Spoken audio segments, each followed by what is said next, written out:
Hi friends, welcome to Ranju Nagaraj YouTube channel. ಬನ್ನಿ, ಇವತ್ತಿನ ವಿಡಿಯೋದಲ್ಲಿ ನಾವು ಮನೆಯಲ್ಲೇ ಸುಲಭವಾಗಿ ರೆಸ್ಟೋರೆಂಟ್ ಸ್ಟೈಲ್ ಮಶ್ರೂಮ್ ಬಿರಿಯಾನಿನ ಹೇಗೆ ಮಾಡ್ಕೊಳೋದಂತ ನೋಡೋಣ. ಇದು ಆರೋಗ್ಯ ಕೂಡ ತುಂಬ ಒಳ್ಳೆಯದು, ತಂಪು ಕೂಡ. ಹೇಗೆ ಕ್ವಿಕ್ಕಾಗಿ ಈಸಿಯಾಗಿ ಮನೆಯಲ್ಲೇ ಮಾಡ್ಕೊಳೋದು ನೋಡೋಣ. ಅದಕ್ಕಿಂತ ಮುಂಚೆ ನೀವಿನ್ನೂ ನನ್ನ ಚಾನಲ್ಗೆ ಸಬ್ಸ್ಕ್ರೈಬ್ ಆಗಿಲ್ಲ ಅಂದರೆ ಪ್ಲೀಸ್ ಲೈಕ್ ಮಾಡಿ, ಶೇರ್ ಮಾಡಿ, ಸಬ್ಸ್ಕ್ರೈಬ್ ಆಗಿ. ಹಾಗೆ ಪಕ್ಕದಲ್ಲಿರೋ ಬೆಲ್ಲೈಕನ್ನ ಕ್ಲಿಕ್ ಮಾಡಿ. ಇದರಿಂದ ನಿಮಗೆ ನಾನು ಹಾಕೋ ಹೊಸ ವಿಡಿಯೋಗಳ ನೋಟಿಫಿಕೇಷನ್ ಬರ್ತಾ ಹೋಗುತ್ತೆ. ಆದಷ್ಟು ಸಪೋರ್ಟ್ ಮಾಡಿ, ಥ್ಯಾಂಕ್ ಯು. ಬನ್ನಿ ಹೇಗೆ ಮಾಡೋದು ನೋಡೋಣ. ನೋಡಿ, ಇಲ್ಲಿ ನಾನು ಒಂದು ಅರ್ಧ ಹಿಡಿಯುವಷ್ಟು ಪುದೀನ ತೊಗೊಂಡಿದ್ದೀನಿ, ಒಂದು ಹಿಡಿ ಆಗೋವಷ್ಟು ಇಲ್ಲಿ ಕೊತ್ತಂಬರಿ ಸೊಪ್ಪು ತೊಗೊಂಡಿದ್ದೀನಿ, ಒಂದು 2ರಿಂದ 3 ಗಡ್ಡೆ ಆಗೋವಷ್ಟು ಬೆಳ್ಳುಳ್ಳಿ ತೊಗೊಂಡಿದ್ದೀನಿ, ಮತ್ತು ಒಂದು 2 ಇಂಚು ಹಸಿ ಶುಂಠಿ ತೊಗೊಂಡಿದ್ದೀನಿ. ಮತ್ತು ಖಾರಕ್ಕೆ ಅನುಗುಣವಾಗಿ ನಾನೊಂದು ಇಲ್ಲಿ ಒಂದು 8 ಹಸಿರು ಮೆಣಸಿನಕಾಯಿ ಸೇರಿಸ್ಕೊಂಡಿದ್ದೀನಿ. ನಿಮಗೆ ಜಾಸ್ತಿ ಬೇಕಂದರೆ ಜಾಸ್ತಿ ಆ್ಯಡ್ ಮಾಡ್ಕೊಳ್ಳಿ, ಇಲ್ಲ ಕಡಿಮೆ ಬೇಕು ಅಂದರೆ ಕಡಿಮೆ, ನಿಮಗೆ ಸ್ಪೈಸಸ್ಸಿಗೆ ಅನುಗುಣವಾಗಿ ಅದನ್ನು ಸೇರಿಸ್ಕೊಳ್ಳಿ, ಹಸಿರು ಮೆಣಸಿನಕಾಯಿನ. ಮತ್ತು ಇದಕ್ಕೆ ರುಬ್ಲಿಕ್ಕೆ ನಾನೀಗೇನು ತೋರಿಸಿದ್ದೀನಿ ಅದಷ್ಟು ರುಬ್ಲಿಕ್ಕೆ ಇದ್ರ ಜೊತೆಗೆ ಒಂದು 2 ಇಂಚ್ ಆಗೋವಷ್ಟು ಚಕ್ಕೆ, 1 ಏಲಕ್ಕಿ, ಮತ್ತು ಒಂದು 3 ಕಾಳುಮೆಣಸು, ಮತ್ತು ಒಂದು 3ರಿಂದ 4 ಲವಂಗನ ಆ್ಯಡ್ ಮಾಡ್ಕೊಂಡಿದ್ದೀನಿ ನಾನಿಲ್ಲಿ. ನಾವು ಮತ್ತೆ ಒಗ್ಗರಣೆಗೂ ನೋಡಿ ಇಷ್ಟು ಲವಂಗ ಆ್ಯಡ್ ಮಾಡ್ಕೊಂಡಿದ್ದೀನಿ. ಒಗ್ಗರಣೆಗೂ ಸ್ಪೈಸಸ್ ಆ್ಯಡ್ ಮಾಡ್ಕೊಳೋದ್ರಿಂದ ಸಾಕಾಗುತ್ತೆ. ಇಷ್ಟು ನಿಮಗೆ ಜಾಸ್ತಿ ಬೇಕಂದರೆ ಜಾಸ್ತಿ ಆ್ಯಡ್ ಮಾಡ್ಕೊಳ್ಳಿ. ನೋಡಿ, ನಾನಿಲ್ಲಿ 1 ಈರುಳ್ಳಿನ ಉದ್ದುದ್ದಾಗಿ ಸ್ಲೈಸ್ ಮಾಡ್ಕೊಂಡಿದ್ದೀನಿ, ಮತ್ತು 1 ಹಿಡಿಯೋಷ್ಟು ಮೆಂತ್ಯ ಸೊಪ್ಪು ತೊಗೊಂಡಿದ್ದೀನಿ. ಇದಕ್ಕೆ ಮೆಂತ್ಯ ಸೊಪ್ಪು ಮಸ್ಟ್ ಆ್ಯಂಡ್ ಶುಡ್ ಆ್ಯಡ್ ಮಾಡಿ, ಆವಾಗಲೇ ನಿಮಗೆ ರೆಸ್ಟೋರೆಂಟ್ ಸ್ಟೈಲ್ ಬರೋದು. ಮತ್ತು ಒಂದು ಅರ್ಧ ಹಿಡಿಯೋಷ್ಟು ಕೊತ್ತಂಬರಿ ಸೊಪ್ಪನ್ನ ಸಣ್ಣದಾಗಿ ಚಾಪ್ ಮಾಡ್ಕೊಂಡಿದ್ದೀನಿ ಲಾಸ್ಟಿಗೆ ಹಾಕ್ಲಿಕ್ಕೆ. ಮತ್ತು ಇಲ್ಲಿ 2 ಟೊಮೊಟೊ ತೊಗೊಂಡಿದ್ದೀನಿ, ಅದನ್ನು ನಾನು ರುಬ್ಲಿಕ್ಕೆ ತೊಗೊತಿದ್ದೀನಿ. ಮತ್ತು ನೋಡಿ, ಇಲ್ಲಿ ಒಗ್ಗರಣೆಗೆ 1 ಚಕ್ಕೆ, 1 ಏಲಕ್ಕಿ, ಮತ್ತು ನೋಡಿ 1 ಚಕ್ಕೆ, 1 ಏಲಕ್ಕಿ, 2 ಲವಂಗ, ಮತ್ತು 2 ಕಾಳುಮೆಣಸು, ಇಷ್ಟನ್ನು ನಾನು ಒಗ್ಗರಣೆಗೆ ತೊಗೊಂಡಿದ್ದೀನಿ. ಇದ್ರ ಜೊತೆಗೆ ಒಂದು ಪಲಾವ್ ಎಲೆನೂ ಆ್ಯಡ್ ಮಾಡ್ಕೊತೀನಿ ನಾನು. ಇದು ಬಂದುಬಿಟ್ಟು ಇಷ್ಟು ಒಗ್ಗರಣೆಗೆ. ನೋಡಿ, ನಾನಿಲ್ಲಿ ಆಯಿಲ್ ಸೇರಿಸಿದ್ದೀನಿ, ಒಂದು 4ರಿಂದ 5 ಟೇಬಲ್ ಸ್ಪೂನಷ್ಟು.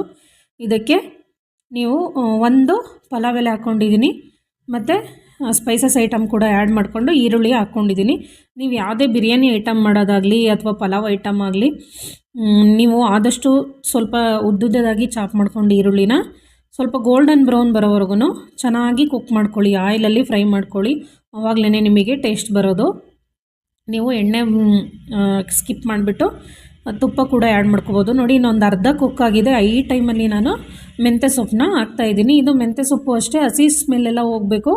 ಎಣ್ಣೆಲಿ ಫ್ರೈ ಮಾಡಿದ್ರೆ ನಿಮಗೆ ಹಸಿ ಸ್ಮೆಲ್ಲೆಲ್ಲ ಹೋಗ್ಬಿಟ್ಟು ಟೇಸ್ಟು ತುಂಬ ಚೆನ್ನಾಗಿ ಬರುತ್ತೆ. ನೀವು ಲಾಸ್ಟಲ್ಲೂ ಆ್ಯಡ್ ಮಾಡ್ಕೋಬೋದು, ಬಟ್ ನಿಮಗೆ ಹಸಿ ಸ್ಮೆಲ್ಲು ಅನ್ನೋದಕ್ಕಿಂತ ಸ್ವಲ್ಪ ಅದು ಫ್ಲೇವರು ಬಾಯಿಗೆ ಹಂಗೆ ಸಿಕ್ಕಂಗಾಗುತ್ತೆ. ಹಂಗಾಗಿ ನೀವು ಆದಷ್ಟು ಎಣ್ಣೆಲ್ಲೇ ಫ್ರೈ ಮಾಡ್ಕೊಳ್ಳಿ. ನೋಡಿ, ಅರ್ಧ ಫ್ರೈ ಆಗಿದೆ ಈರುಳ್ಳಿ. ಈ ಟೈಮಲ್ಲಿ ನಾನು ಮೆಂತ್ಯ ಸೊಪ್ಪನ್ನು ಸೇರಿಸ್ಕೊಂಡಿದ್ದೀನಿ. ಇವಾಗ ಚೆನ್ನಾಗಿ ಫ್ರೈ ಮಾಡ್ಕೊಳ್ಳಿ. ನೋಡಿ, ಇಲ್ಲಿ ನಾನು ಮಶ್ರೂಮ್ನ ಒಂದು ಪ್ಯಾಕೆಟ್ 200 ಗ್ರಾಮ್ ಆಗೋಷ್ಟು ಮಶ್ರೂಮ್ ತೊಗೊಂಡಿದ್ದೀನಿ. ಇದನ್ನು 2 ಭಾಗ ಮಾಡ್ಕೊಂಡಿದ್ದೀನಿ. ನಾನು ಇದನ್ನು ಯಾವ ಥರ ತೊಳೆದಿದ್ದೀನಿ ಅಂತಂದರೆ, ಮೇಲಿನ ಸಿಪ್ಪೆ ಬರುತ್ತಲ್ಲ ಒಂದು ಲೇಯರು, ಅದನ್ನು ಫುಲ್ ತೆಗ್ದುಬಿಟ್ಟು ಸ್ವಲ್ಪ ಉಪ್ಪು ಹಾಕ್ಬಿಟ್ಟು ತೊಳೆದು ನಾನು ಈ ಥರ ತೆಗೆದಿಟ್ಕೊಂಡಿದ್ದೀನಿ. ನೋಡಿ, ನೀವು ಆ ಥರ ಮೇಲಿನ ಲೇಯರ್ ತೆಗ್ದಂಗೆ ಮಾತ್ರ ಈ ಥರ ವೈಟ್ ಕಾಣುತ್ತೆ. ಅದೇ ಥರ ಮಾಡ್ಕೊಳ್ಳಿ, ತುಂಬ ಚೆನ್ನಾಗೂ ಇರುತ್ತೆ, ಟೇಸ್ಟು ಇರುತ್ತೆ, ಯಾವುದೇ ಮಣ್ಣಿನ ಅಂಶ ಇರಲ್ಲ. ನೋಡಿ, ಇಲ್ಲಿ ಚೆನ್ನಾಗಿ ಕುಕ್ಕಾಗಿದೆ ಈರುಳ್ಳಿ ಮತ್ತು ಮೆಂತ್ಯ ಸೊಪ್ಪು. ಇಷ್ಟು ಕುಕ್ಕಾದರೆ ಸಾಕಾಗುತ್ತೆ, ನಿಮಗೆ ಗೊತ್ತಾಗುತ್ತೆ. ನೋಡಿ, ಮೆಂತ್ಯ ಸೊಪ್ಪು ಎಲ್ಲ ಫುಲ್ಲು ಎಣ್ಣೆಲಿ ಡ್ರೈ ಆಗಿದೆ, ಮತ್ತು ಈರುಳ್ಳಿ ಕೂಡ ಚೆನ್ನಾಗಿ ಕುಕ್ಕಾಗಿದೆ. ಇಷ್ಟು ಕುಕ್ಕಾದರೆ ಸಾಕಾಗುತ್ತೆ. ನಾವಿವಾಗ ಮಶ್ರೂಮ್ನ ಇವಾಗ ಎಣ್ಣೆಲೇ ಹಾಕ್ಕೊಳ್ಳೋಣ. ಕೆಲವ್ರು ಲಾಸ್ಟಿಗೆ ಹಾಕ್ತಾರೆ, ಬಟ್ ಮಶ್ರೂಮ್ ಸ್ವಲ್ಪ ಎಣ್ಣೆಲಿ ಚೆನ್ನಾಗಿ ಫ್ರೈ ಆದರೆ ಅದು ಅಷ್ಟೇ ಹಸಿ ಸ್ಮೆಲ್ಲೆಲ್ಲ ಹೋಗ್ಬಿಟ್ಟು ಟೇಸ್ಟು ತುಂಬ ಚೆನ್ನಾಗಾಗುತ್ತೆ. ಹಂಗಾಗಿ ನೀವು ಮಶ್ರೂಮ್ನ ಆದಷ್ಟು ಎಣ್ಣೆಲೇ ಹಾಕ್ಬಿಟ್ಟು ಫ್ರೈ ಮಾಡ್ಕೊಳ್ಳಿ. ನೀವು ಮಸಾಲೆ ಎಲ್ಲ ಹಾಕಿದ್ಮೇಲೆ ಹಾಕ್ಕೋಬೇಡಿ, ಮುಂಚೆನೇ ಹಾಕ್ಕೊಂಡು ಚೆನ್ನಾಗಿ ಫ್ರೈ ಮಾಡ್ಕೊಳ್ಳಿ. ಇದೊಂದು 2ರಿಂದ 3 ನಿಮಿಷ ಫ್ರೈ ಆದರೆ ಸಾಕಾಗುತ್ತೆ. ತುಂಬ ಜಾಸ್ತಿ ಆಗಬೇಕು ಅಂತ ಏನಿಲ್ಲ. ನೀವು ಆದಷ್ಟು ಮಶ್ರೂಮ್ ಕ್ವಾಂಟಿಟಿನ ಜಾಸ್ತಿ ತೊಗೊಳ್ಳಿ. ನಾನಿಲ್ಲಿ ಕಡಿಮೆ ತೊಗೊಂಡಿದ್ದೀನಿ. ಜಾಸ್ತಿ ತೊಗೊಂಡಷ್ಟು ಟೇಸ್ಟು ಚೆನ್ನಾಗಿ ಬರುತ್ತೆ. ನಾನಿಲ್ಲೊಂದು 200 ಗ್ರಾಮಷ್ಟು ಒಂದು ಪ್ಯಾಕೆಟ್ ತೊಗೊಂಡಿದ್ದೀನಿ ಅಷ್ಟೇ. ನೋಡಿ, ಇವಾಗ ಫ್ರೈ ಆಗೋ ಟೈಮಲ್ಲೇ ನಾನಿಲ್ಲಿ ಉಪ್ಪು ಹಾಕ್ತಾಯಿದ್ದೀನಿ. ರುಚಿಗೆ ಎಷ್ಟು ಬೇಕೋ ಅಷ್ಟು ಉಪ್ಪು, ಕಲ್ಲುಪ್ಪು ಸೇರಿಸ್ಕೊಂಡಿದ್ದೀನಿ, ರುಚಿ ಚೆನ್ನಾಗಿರುತ್ತೆ ಅಂತ ಹೇಳ್ಬಿಟ್ಟು. ಮತ್ತು ಒಂದು 1/4 ಸ್ಪೂನಷ್ಟು ಅರಿಶಿನ ಪುಡಿ ತೊಗೊಂಡಿದ್ದೀನಿ ನಾನಿಲ್ಲಿ. ಮತ್ತು ಏನು ರುಬ್ಕೊಂಬಂದಿದ್ವಿ ಅಲ್ಲ, ಕೊತ್ತಂಬರಿ ಸೊಪ್ಪು, ಮೆಂತ್ಯ ಸೊಪ್ಪು, ಶುಂಠಿ, ಬೆಳ್ಳುಳ್ಳಿ ಮತ್ತು ಹಸಿರು ಮೆಣಸಿಕಾಯಿ ಮತ್ತು ಮಸಾಲೆ, ಅದನ್ನು ರುಬ್ಬಿರೋದು ನಾನಿಲ್ಲಿ ಹಾಕ್ತಾಯಿದ್ದೀನಿ. ಇದು ಅಷ್ಟೇ ಹಸಿ ಸ್ಮೆಲ್ ಹೋಗೋವರೆಗೂ ಆದಷ್ಟು ನೀವು ಯಾವುದೇ ಬಿರಿಯಾನಿ ಮಾಡಿದ್ರು ಅಷ್ಟೇ ಮಸಾಲೆ ಸೇರಿಸ್ಕೊಂಡ್ಮೇಲೆ ಹಸಿ ಸ್ಮೆಲ್ ಹೋಗೋವರೆಗೂ ಚೆನ್ನಾಗಿ ಕುಕ್ ಮಾಡ್ಕೊಳ್ಳಿ. ಅಂದರೆ ಅದು ಎಣ್ಣೆ ಬಿಡಬೇಕು ಮೇಲೆ, ಆವಾಗಲೇ ನಿಮಗೆ ಟೇಸ್ಟ್ ಆಗೋದು. ನೋಡಿ ಈ ಚೆನ್ನಾಗಿ ಕುದೀತಾ ಇದೆ. ಈ ಟೈಮಲ್ಲಿ ನಾನು ಟೊಮೊಟೊ ಹೇಳಿದ್ನಲ್ಲ, 2 ಟೊಮೊಟೊ, ಅದೇ ಮತ್ತು ಮಿಕ್ಸರ್ ಜಾರಿಗೆ ಹಾಕ್ಕೊಂಡು ನಾನು 2 ಟೊಮೊಟೊನ ಚೆನ್ನಾಗಿ ಪೇಸ್ಟ್ ಮಾಡ್ಕೊಂಡು ಬಂದಿದ್ದೀನಿ. ಈ ಟೈಮಲ್ಲಿ ನಾನು ಒಂದು ಅರ್ಧ ಬಟ್ಲಾಗೋವಷ್ಟು ಮೊಸರು ಸೇರಿಸ್ಕೊಳ್ತಾ ಇದ್ದೀನಿ.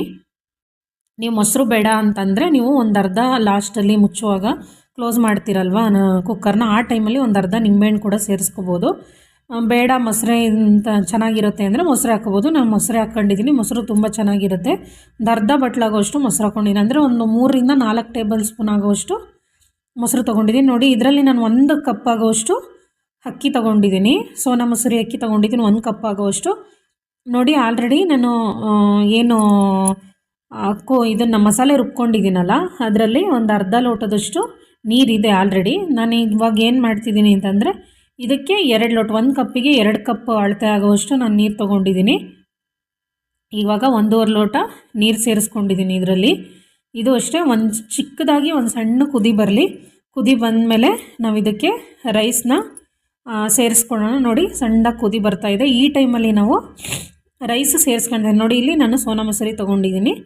ಇದನ್ನು ಚೆನ್ನಾಗಿ ತೊಳ್ಕೊಂಡಿದ್ದೀನಿ. ಇದನ್ನು ಸೇರಿಸ್ಕೊಳ್ಳೋಣ ಇವಾಗ. ಇದು ಸೇರಿಸ್ಬಿಟ್ಟು ಕೊನೆಗೆ ಲಾಸ್ಟಲ್ಲಿ ಕೊತ್ತಂಬರಿ ಸೊಪ್ಪು ಹಾಕಿದರೆ ಆಯಿತು ನಿಮಗೆ. ಮತ್ತು ಇದು ಅಕ್ಕಿ ಹಾಕಿದ್ಮೇಲೆ ಆಮೇಲೆ ನೋಡಿ ನೀವು ಟೇಸ್ಟು, ಮುಂಚೆನೇ ನೋಡೋಕ್ಕೆ ಹೋಗಬೇಡಿ. ಅಕ್ಕಿ ಹಾಕಿದ್ಮೇಲೆ ರೈಸ್ ಸೇರಿಸಿದ್ಮೇಲೆ ನೀವು ಉಪ್ಪು ಖಾರ ಟೇಸ್ಟ್ ನೋಡಿಕೊಂಡು ನೀವು ಉಪ್ಪು ಬೇಕಾದರೆ ಆ್ಯಡ್ ಮಾಡ್ಕೊಳ್ಳಿ. ಮುಂಚೆನೇ ನೋಡಿದ್ರೆ ನಿಮಗೆ ಅಷ್ಟು ಗೊತ್ತಾಗಲ್ಲ. ನೋಡಿ ಇದರ ಉಪ್ಪು ಎಲ್ಲ ಕರೆಕ್ಟ್ ಇದೆ. ನಾನು ಇವಾಗ ನಾನು ಕೊತ್ತಂಬರಿ ಸೊಪ್ಪು ಏನು ಚಾಪ್ ಮಾಡಿ ಇಟ್ಕೊಂಡಿದ್ದೆ ಸ್ವಲ್ಪ ಒಂದು ಅರ್ಧ ಹಿಡಿಯೋಷ್ಟು, ಅದನ್ನು ಕೊತ್ತಂಬರಿ ಸೊಪ್ಪನ್ನ ನಾನಿಲ್ಲಿ ಆ್ಯಡ್ ಮಾಡ್ತಾಯಿದ್ದೀನಿ.